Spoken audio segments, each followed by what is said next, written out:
Hello everyone and welcome back to TowerGate. It is day 300, Wednesday, January the 3rd, 2018. Thank you so much for tuning in. Of course, you know it's Wednesday and you know what we always do on Wednesday. I take out the trash and I eat chicken. Every Wednesday I take out the trash and I eat chicken. Now, I want to say first of all, welcome to the new subscribers. Over the past couple weeks I've picked up several new subscribers and I just want to say welcome to TowerGate. I know a bunch of you probably are wondering what TowerGate is all about. I've explained this quite a few times, but I'll do it again for you very briefly. TowerGate basically is just the daily videos that I do to follow up on the deep state coup. It's what we follow here primarily on the TowerGate. I do cover other topics that are breaking news, but we primarily focus on the deep state coup, meaning the attempt to destroy the candidacy of what was the candidate Trump, then President-elect Trump, and now President Trump. And of course the deep state coup continues to this day. So we follow that investigation as it unravels and doing everything we can to try to bring justice and the truth as to what actually happened in the 2016 campaign and what's been happening since then in the efforts to destroy the presidency of Donald J. Trump. And of course, you've probably noticed if you've watched a few of my videos, we focus a lot on the dossier. And that is because I have been following the dossier since day one. I probably focus on it as much, if not more, than any other YouTuber. And it's because I believe that the dossier is the key to everything. I believe that when we get the back story to the dossier, how it was created, who created, why it was created, how it was used, and all these questions, this will unravel the plot. And this will help bring the criminals to justice. And I believe that will happen. So that's what TowerGate is mostly about. So thank you so much for tuning in. And welcome to the community. We're all very nice here. Unless I'm in a bad mood. But I never take it out on my subscribers or my commenters. I only take it out on the deep state swamp creatures. Yeah, record cold. We set a new record last night here in Southern Ohio. We broke a record that goes all the way back to 1898. 120-year record shattered last night when we reached 12 below zero air temperature, which the previous record was 120 years ago, 5 below. We are expecting to break records again tonight and tomorrow, so at least 2 more records will probably be broken consecutively. And I know that these records are being broken all over the Midwest and areas around north of the Mason-Dixon line here in the United States. So, yes, it's very, very cold. So if you want to type in the comments section if you had a new record set last night and what that temperature was, I'd be interested in knowing that. Of course, you know, we have subscribers to this channel from all over the planet, I guess. In fact, I was just thinking, you know, one of my subscribers who comments a lot, Dig Cry 2. If I remember correctly, Dig Cry 2 is from Australia. And I'm just thinking Dig Cry 2 must be laughing really hard right now because she's probably sitting back in Australia. It's probably 85 degrees because I think it's the middle of summer right now in Australia. So she's probably sitting back basking in the warmth of 85-degree temperatures, laughing at all of us as we're freezing ourselves to death. But that's okay. It's all part of being a Wolverine or a Midwesterner, I guess you would say. Anyway, I want to comment on something. I want to go a little bit into some inside baseball for you that I think you all are going to appreciate, that I've discovered through some research in the last few days. One of the things I see in the comments section, it's probably the most common thread from all of my videos, is how much I get comments of people who are very frustrated that they see that, you know, the committees that are trying to get to the truth, Nunes's committee, Jim Jordan, Trey Gowdy, the Judicial Committee, which is Charles Grassley, and all these committees trying to get to the bottom of the deep state coup are getting very frustrated. And just like a lot of you in the comment section, you're getting very frustrated as well. You want these people brought to justice. We all do. And we want it now, and we don't understand why it takes so long to get to the bottom of something that seems completely obvious to everyone, especially when you read the Peter Ben Strokinus emails. And when you look at all the other facts that we have, the dossier, the email investigation, and all these things seem so obvious to us, and we can't understand, and we get very frustrated at why things are dragging along as they are, and why you still have Mueller out there, Uncle Bob, the executioner, running his game, trying to take out Trump. At the same time, there seems to be no special counsel looking into the real crimes, which we all know exist. And it is frustrating for everyone. So I want to give you a couple bits of inside baseball so that you understand that not only are you very frustrated, but Devin Nunes is very frustrated, Jim Jordan is very frustrated, Charles Grassley is very frustrated. All these guys are very, very frustrated. So let me tell you two things specifically that are happening that is creating a lot of the barriers and a lot of the frustration, so that you kind of understand what they're facing, because, think about it. Imagine if you were Devin Nunes, you're the chairman of the Intelligence Committee, and you're getting stonewalled. You're getting the runaround and not getting the answers that you legally, according to the rules, Congress has oversight. Devin Nunes shouldn't be getting stonewalled, but he is, and lots of games are being played. So let me tell you two things that are happening that are frustrating the process and are a reason why we're getting so much of this stonewalling and things like that. First of all, keep in mind that when these committees request this intelligence, request these witnesses, request these documents, and all these things like that, they go to the committees of the whole. And keep in mind, there are Democrats on these committees. Now, because Republicans control the Congress, they control the chairmanships, but there are ranking Democrats on every committee. And a lot of these committees have rules where the ranking Democrat is able to see every single thing that the chairman sees. So if Devin Nunes gets information, he has to share it with the Democrat, who then goes on and shares it with the other Democrats on the committee and other people. And this is one of the problems that Nunes and the other chairmen are running into, is that the Democrats that sit on these committees, who are involved in the discussions once they get this information, they are getting this information and they are leaking or passing this information along to their allies at the Justice Department, at the FBI, at the CIA, and everywhere else, I guess you can say, their entire, group. So basically they're using their position as Democrats on these committees where these investigations are happening to obstruct the process. You also have certain rules in some of these committees where to do certain things, to get certain witnesses and things like that, you have to have the ranking Democrat also on board.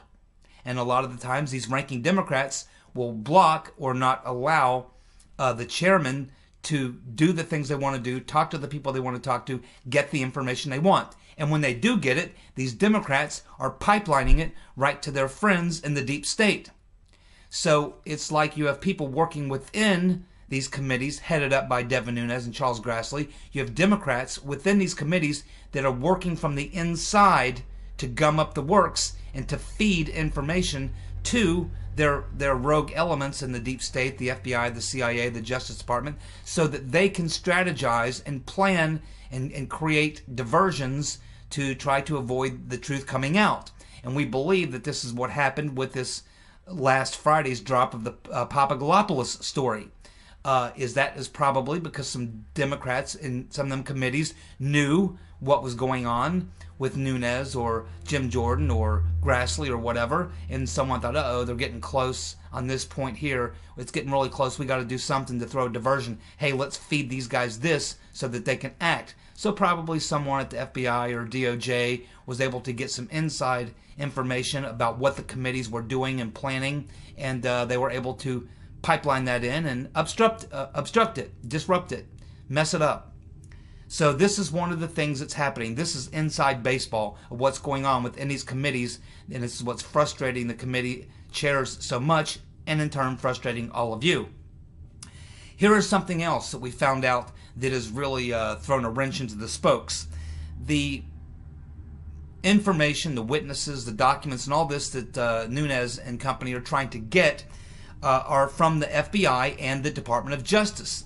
But is it turns out this investigation of the dossier and Russia things and such all got piped into a division of the Department of Justice known as the National Security Division, the NSD. The NSD exists within the DOJ. Now, before Sally Yates was fired, she issued a directive, which she had the right to do in her position as Assistant Attorney General. She issued a directive that would not allow the Inspector General of the FBI or the DOJ to get inside the NSD.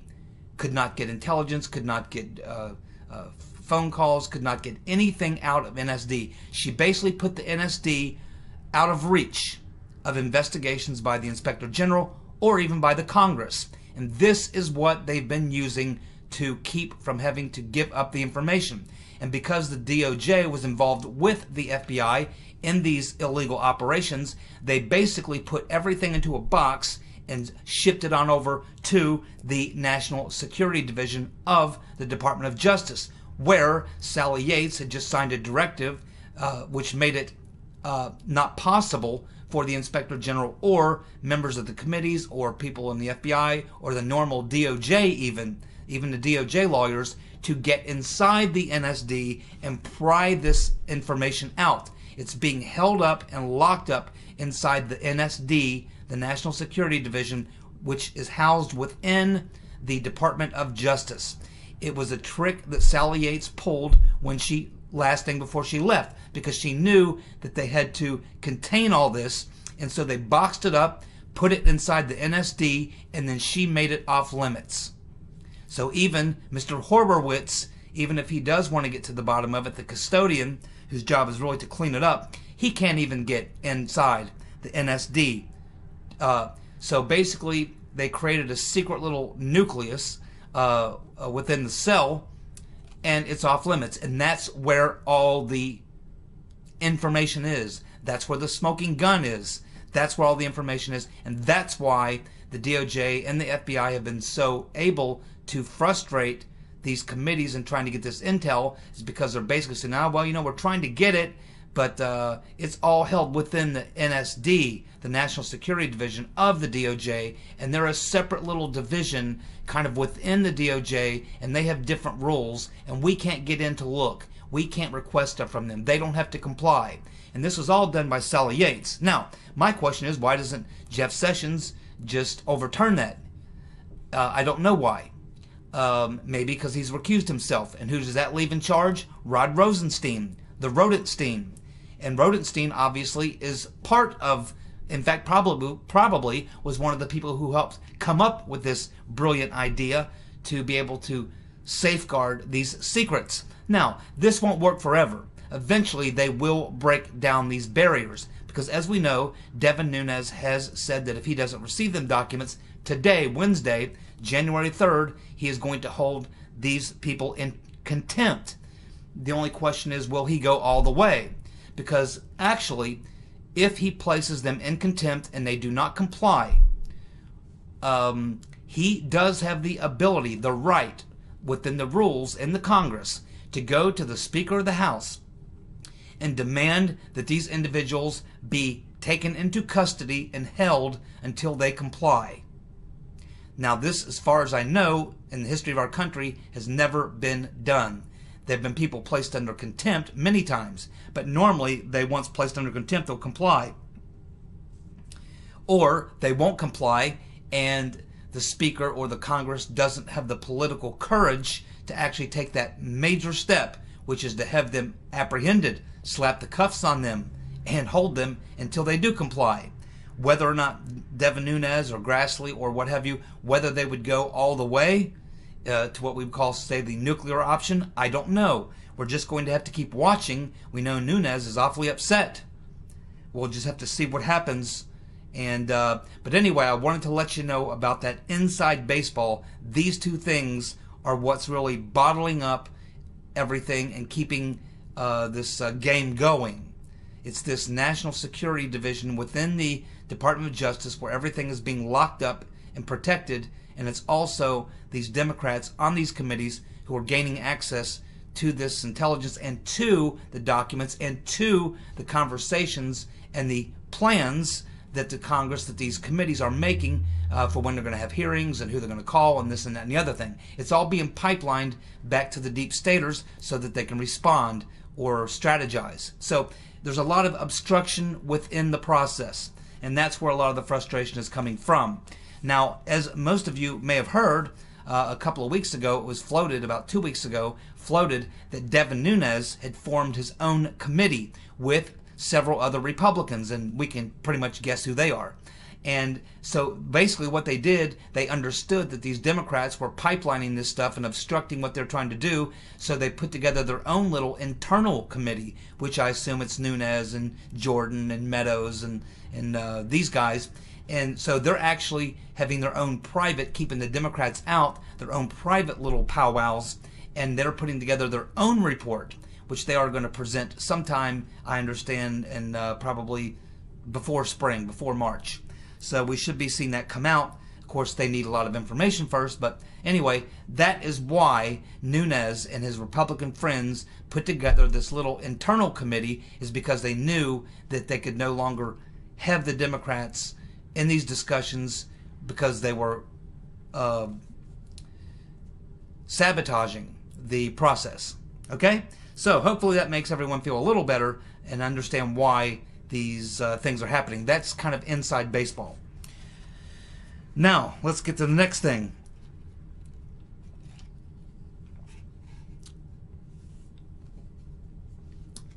Just so we know exactly what we are dealing with here and the size and the scope of this corruption scandal that Nunes and Grassley and these other chairmen, these committee chairmen, are looking into, I just want to kind of crystallize for you for a moment the scope of everything that's going on, because we have various groups involved.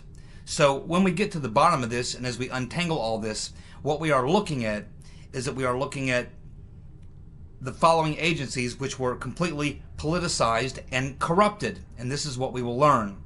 We have learned and are learning that the FBI was politicized and corrupted. We have evidence of that, and that would go directly to Obama, Mueller, and Comey. We have the Department of Justice, politicized and corrupted. That would go to Obama, Holder, and Lynch. Then we have the CIA, politicized and corrupted. That would go to Obama, Brennan, and Morell. Then we have the ODNI, of course, Director of National Intelligence, also politicized and corrupted. That is Obama and Clapper. Then we have FBI Counterintelligence. That was also politicized and corrupted. That would be Comey, McCabe, Baker, Priestep, Ben Strokinus, and Page. Then, of course, we have this secret little division inside the DOJ that we just talked about, the National Security Division. And that would, which is also politicized and corrupted, would also include Lynch, Yates, Carlin, McCord, Lothman, Evans, and Bruce Ohr, along with all their other colleagues and supporters and staff and the support teams who willfully participated in the corruption. It is a massive conspiracy. These things can and will be known. It's just a matter of time. Tick tock, drip drop, drip drop. That's what it is. Tick tock, drip drop, drip drop. Drips, drips, drips every day as the clock ticks. And we're here for the play-by-play, my friends, to the very end. We will see justice. Now, here's an interesting question for you. Did Nellie Ohr, Mary Jacoby, and Evelyn Farkas know each other? Did they know each other?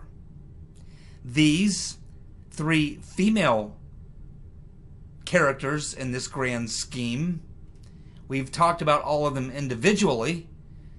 Nellie Ohr, the wife of Bruce Ohr, number 4 man at counterintelligence, whose office was right down the hall from Sally Yates, and he worked very closely with her side by side because she was in charge of day-to-day operations in the DOJ, and of course now we learn the National Security Division as well, where Bruce Ohr also operated. Nellie Ohr is his wife. She went to work for Fusion GPS. She's CIA. And she got herself a ham radio. She's a Russian expert, speaks, reads, writes Russian. Then we have Mary Jacoby, wife of Glenn Simpson of Fusion GPS, and she's also an active partner at Fusion GPS. She works there too. Her and Glenn Simpson worked together for years at the Wall Street Journal, where we learned several weeks ago that they wrote many articles, dozens of articles over a period of 2 years about the specific topic of the corruption going on with American lobbyists on K Street, schmoozing around with Russians, bringing these Russians back to the United States, introducing them to all the power players in Washington, where a lot of shady deals are going on, a lot of money changing hands.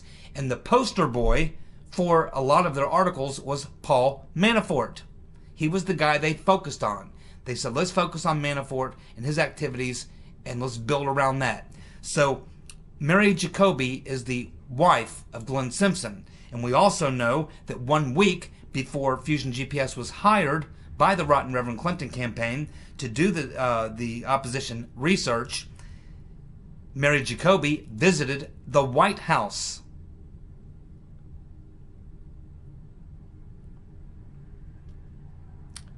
And then we have Evelyn Farkas, who was the Deputy Assistant Secretary of Defense, which is frightening, but that's the position she held. We all remember Evelyn Farkas. Evelyn Farkas, we remember her, don't we, when she went on TV and talked about how they were going frantic trying to spread all this information. And they were talking about the dossier and the Trump-Russia collusion, to spread that all over the Hill, meaning Congress, to make sure that everyone knew about it and that they would spread the word to all their friends. She openly went on TV and admitted that they were openly leaking all this supposed classified intelligence about Trump-Russia.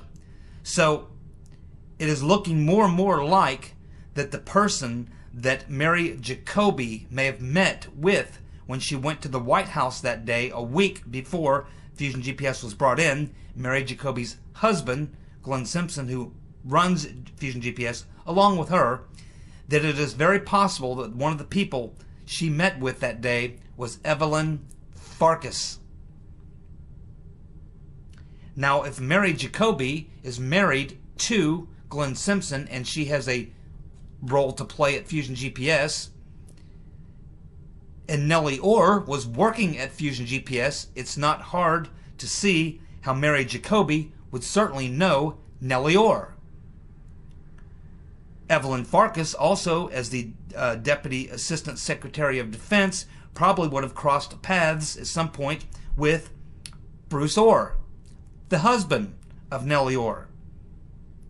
So the more you look at these three women, Nellie Ohr, Mary Jacoby, and Evelyn Farkas, the more you look at the timeline of events, of things that transpired right there about the mid part of April through about the mid part of May, when all these central characters really came in. Fusion was hired, Jacoby visits the White House, Fusion's hired, then Nellie Ohr is hired at Fusion GPS, then Christopher Steele's brought in at Fusion GPS, Nellie Ohr gets a ham radio, and then we start seeing all these, all this Russia information, memos coming into the FBI, the DOJ. It's being leaked into the Senate. They go to get a FISA warrant. It's rejected. They get more information. They come back. They go for a second time to get the FISA warrant. And we believe the FISA warrant was initiated by Peter Ben Strokanus and his girlfriend and possibly Andrew McCabe or maybe Bruce Ohr himself. But you can see this little trifecta of these three ladies, Nellie Ohr, Mary Jacoby, and Evelyn Farkas, where their paths almost certainly would have had to have crossed. So to answer that question, do these three women know each other? It's very, very likely they do. You can almost be certain that Nellie Ohr knows Mary Jacoby. Nellie Ohr works for Fusion GPS, which Mary Jacoby's husband essentially is co-owner of, and she works along with them. She's a very active player there at Fusion GPS. I would say that they do know each other. That may be pertinent down the road. Let's just lock that little fact in our mind for later reference, for future reference. The rotten Reverend Clinton couldn't resist coming out and making a post about what's going on in Iran. And she said the following: "The Iranian people, especially the young, are protesting for the freedom and future they deserve. Hope their government responds peacefully and supports their hopes." Well, Reverend, I believe it was you, under the long Mac Daddy, Barack Hussein Obama, that severely sliced and diced all those programs that were running to assist those pro-democratic groups in Iran, including covert operations that were working to cultivate that. Put to bed, sent out to pasture by you, rotten Reverend. You working against those very people you now say you support.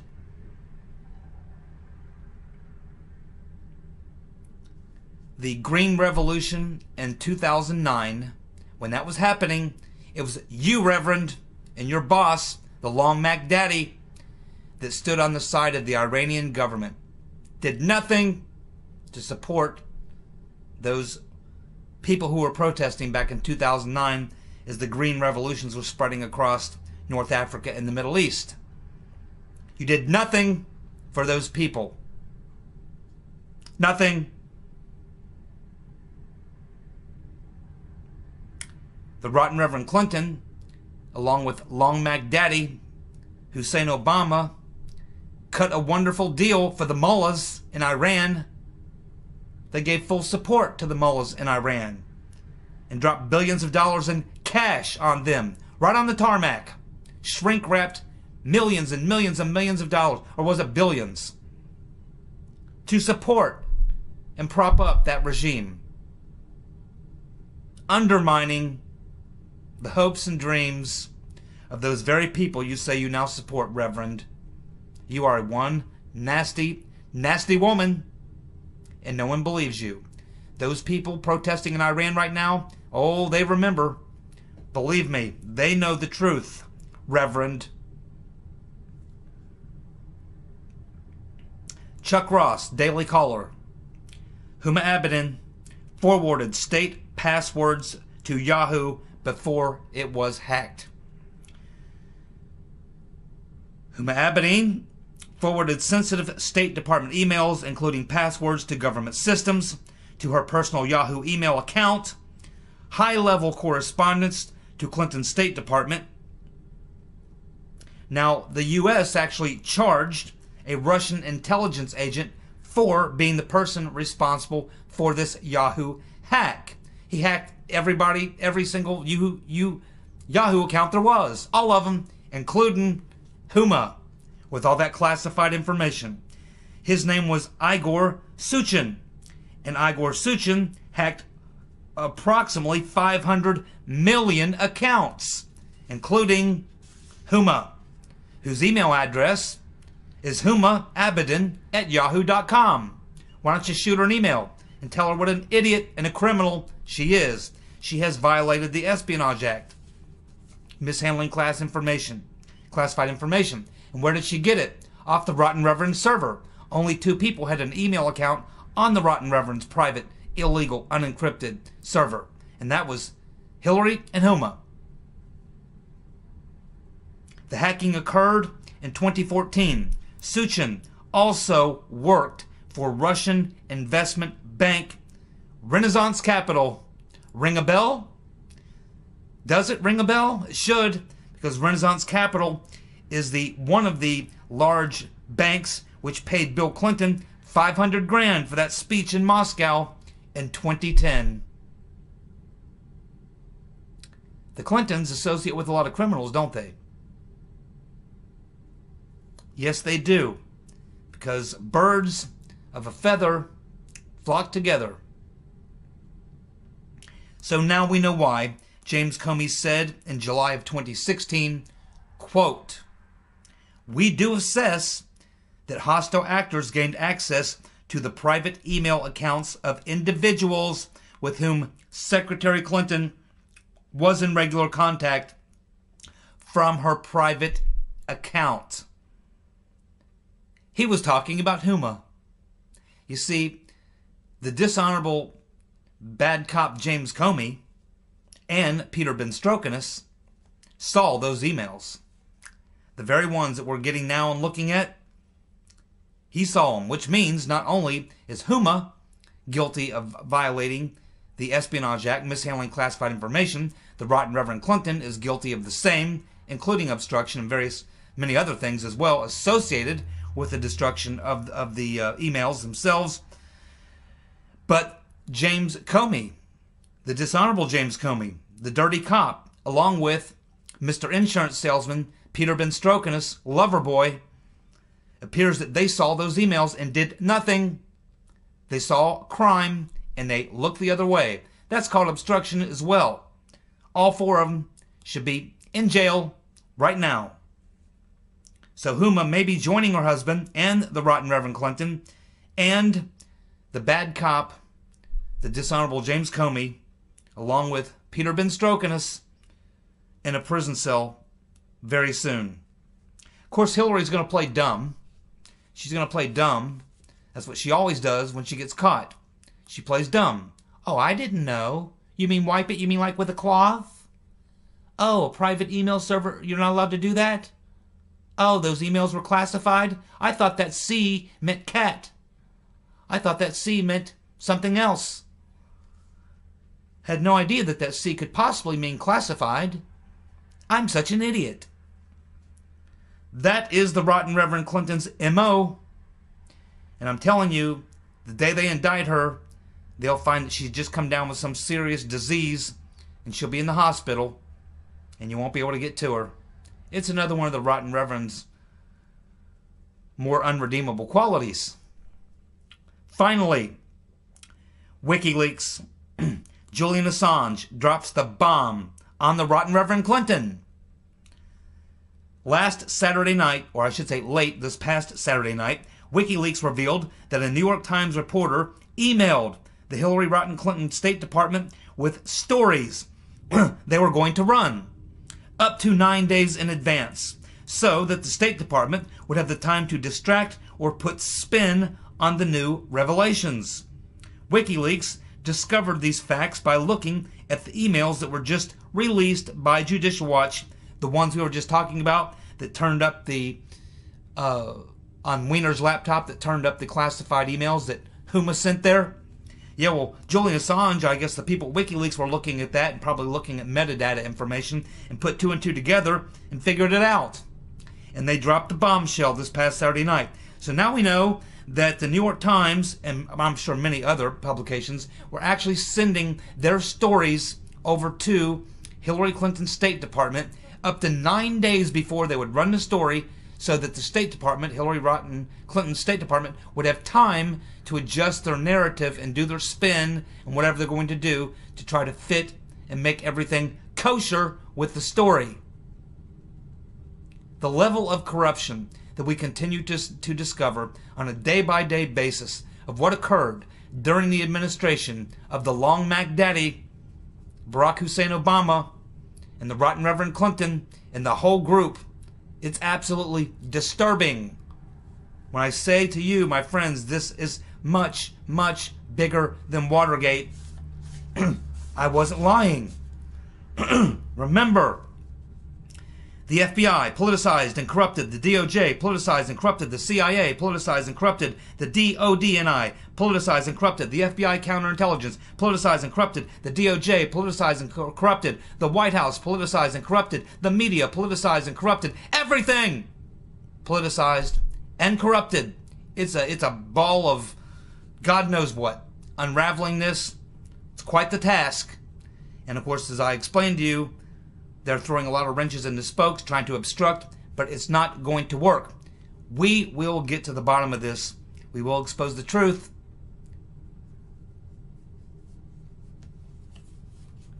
And that is TowerGate, day 300, Wednesday, the day we take out trash and eat chicken and talk about the deep state coup.